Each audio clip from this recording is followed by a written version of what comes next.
انواع کبابای ملل. اینجا رول فیله سبزیجات دارید، کباب سمیکس، خان کباب دارید، کباب رول چنجه با دنبه، کباب رول مخصوص،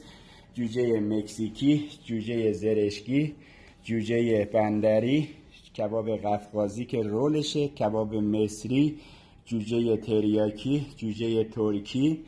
و رول بختیاری، جوجه چنجه ترکی، جوجه سبز، جوجه جنگلی، جوجه تندوری، جوجه عربی،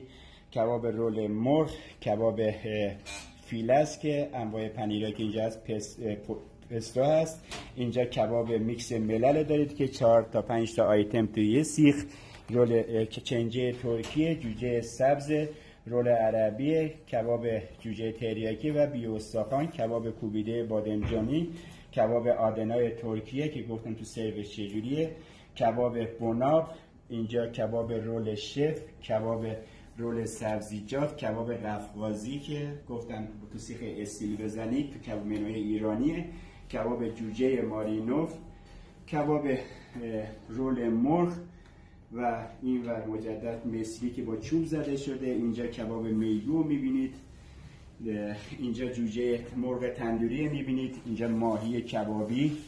که گفتیم میشه داخل توری و سیخ زد، اینجا فیله که با پاپریکاست، جوجه سخاری، اینجا برگر ماهی یا کوبیده ماهی میبینید، بلدرچین، جوجه سخاری، برگ ثریایی، اینجا جوجه ناردون مازندران، جوجه ترش، قارچ کبابی، میایم این و جوجه درباری، اینم که رول چنجه است، رول جیگره، اینجا جوجه زعفرانی، چنجه ایرانی، کباب فیله حلزونی، جوجه حلزونی، کباب برگ، کباب تبریزی یا همون ثریایی، شیشلیک، جوجه لاری، فیله حلزونی، کباب لایی همدان، کباب یونانی، بختیاری و جوجه دورو و بریم اون و کبابای ایرانی معرفی کنیم.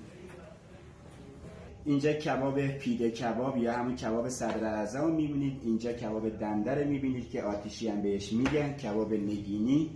کباب لقمه کوبیده بادمجانی، جوجه سوبلاکی گفتم که عربیه و اینجا جوجه ثریایی میبینید، جوجه لقمه سبز، کباب وزیری و مجدد جوجه سوبلاکی و همه خسته نباشیم. بریم برای سیخگیری کباب کوبیده و تمام.